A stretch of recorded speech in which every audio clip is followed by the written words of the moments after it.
Comme nous le disions la dernière fois, il nous faut voir maintenant les effets de la rédemption, cette œuvre merveilleuse, ce chef-d'œuvre de Dieu qui va refaire l'homme défiguré par le péché. Dieu avait préparé aux hommes un rédempteur en la personne de son Fils, donc Jésus, et il est résolu de se faire homme pour que, devenu chef de l'humanité, il pût réparer, donc d'une façon absolument parfaite, nos péchés et nous rendre, avec la grâce, tous nos droits au ciel. Il sut tirer en fait le bien du mal et concilier les droits de sa justice avec ceux de sa bonté. Pour compléter son œuvre, il ne faut pas oublier qu'il va nous envoyer le Saint-Esprit qui répand dans nos âmes la grâce et les vertus infuses, surtout la charité.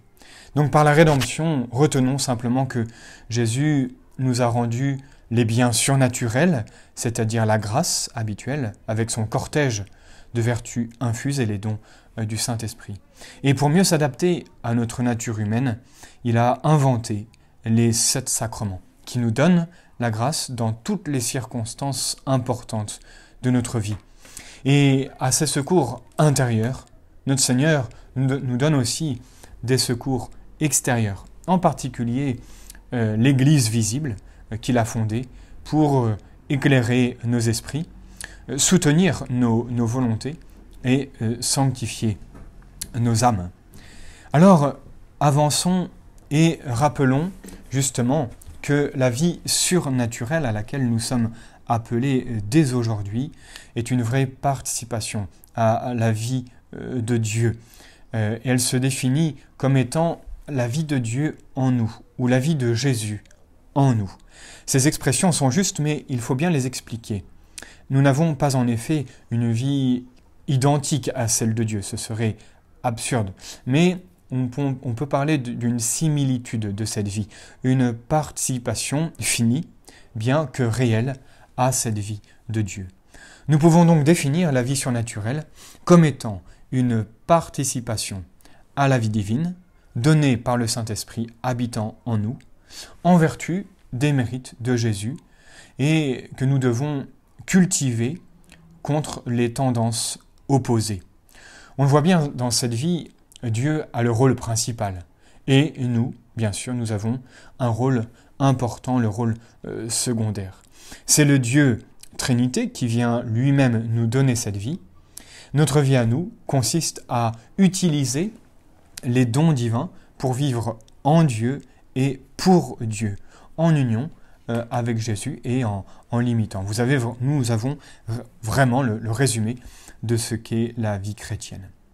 Bien que l'action de Dieu et l'action de l'homme se développent parallèlement dans la vie chrétienne, nous traiterons pour plus de clarté en 2 articles successifs du rôle de Dieu et du rôle de l'homme. Alors, voyons tout d'abord aujourd'hui le rôle de Dieu, le rôle de la très sainte Trinité en nous. Puisque la vie chrétienne est une participation à la vie même de Dieu, il est évident que lui seul peut nous la donner. Il le fait en venant habiter dans nos âmes et en se donnant à nous tout entier. Mais comment cela se réalise-t-il ? Saint Thomas dit que Dieu est naturellement dans la créature de 3 manières différentes. Tout d'abord, Dieu est présent dans les choses par sa puissance, puisque toutes les créatures sont soumises à son empire. On dit aussi que Dieu est présent donc par sa présence, en tant qu'il voit tout, jusqu'aux plus secrètes pensées de notre âme. Et enfin, Dieu est présent par son essence, puisqu'il agit partout et qu'il est la cause première de tout ce qui existe. Pensons que chaque chose, chaque être qui nous entoure n'existe que parce que Dieu pense à elle. Mais sa présence en nous, par la grâce, est d'un ordre bien supérieur et plus intime. C'est la présence de la très sainte Trinité dans notre âme. Le Père vient en nous et continue d'y engendrer son Fils, le Verbe. Avec lui, donc, nous recevons le Fils qui ne cesse d'aimer infiniment son Père, et de cet amour mutuel jaillit le Saint-Esprit. Voyez que de merveilles se renouvellent dans une âme en état de grâce. Dieu habite donc en nous comme un Père très aimant, et très dévoué pour ses enfants. Il se donne aussi à titre d'ami. C'est important ça.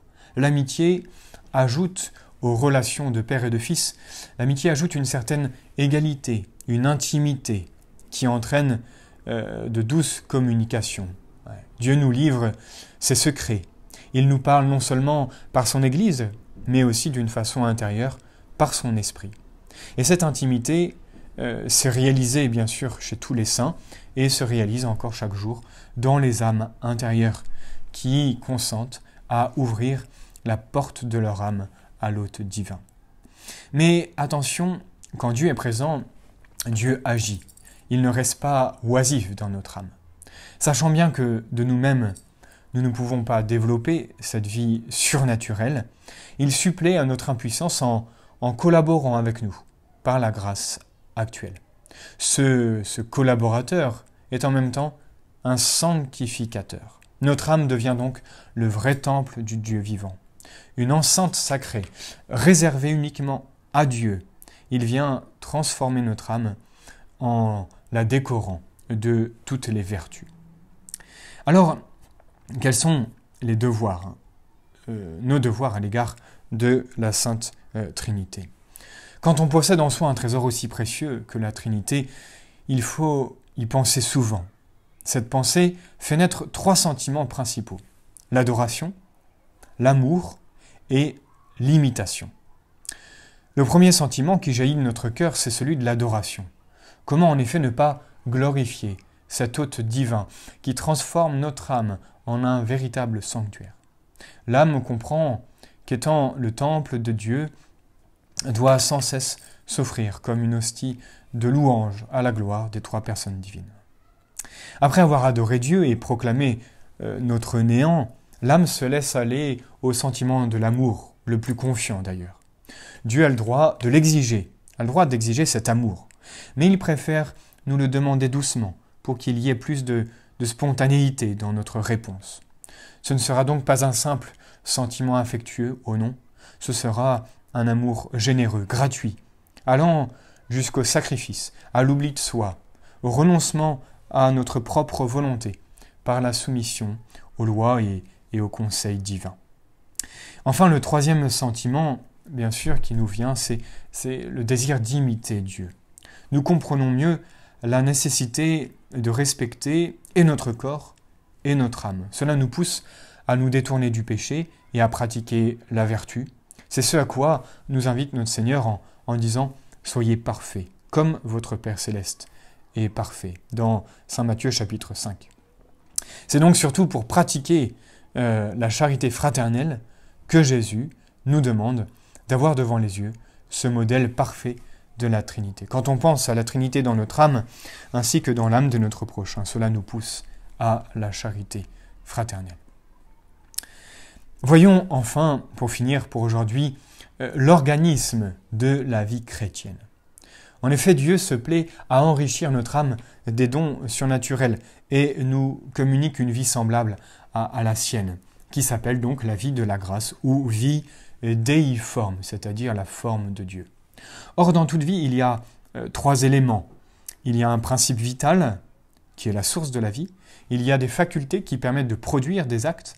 Et il y a des actes qui en sont l'épanouissement et qui contribuent à son accroissement, justement.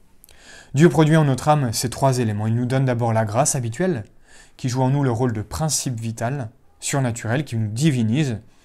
Ensuite, de cette grâce découlent les vertus infuses et les dons du Saint-Esprit qui perfectionnent nos facultés et nous donnent le pouvoir immédiat de faire des actes déiformes, surnaturels et méritoires.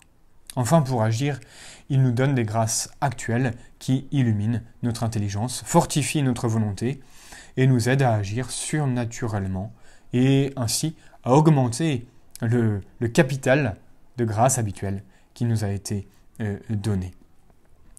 Pour finir, ce petit mot, eh bien, rappelons-nous du rôle de Jésus dans la vie chrétienne. Il est le chef de l'humanité, régénéré par ses mérites. Il a reconquis pour nous les droits à la grâce et au ciel. Et donc, il nous montre, par ses exemples, il nous montre comment nous devons vivre pour nous sanctifier et mériter le ciel. C'est pourquoi, pour cultiver cette vie intérieure, nous devons vivre dans cette union intime et affectueuse et habituelle avec lui. En d'autres termes, nous devons pratiquer la dévotion au Verbe incarné. Comme le dit Jésus, « Celui qui demeure en moi et en qui je demeure produit des fruits abondants. » C'est tout un programme de vie spirituelle. Ayant tout reçu de Dieu par le Christ, c'est par lui que nous devons glorifier Dieu, par lui que nous devons demander de nouvelles grâces, et avec lui, et en lui que nous devons faire toutes nos actions.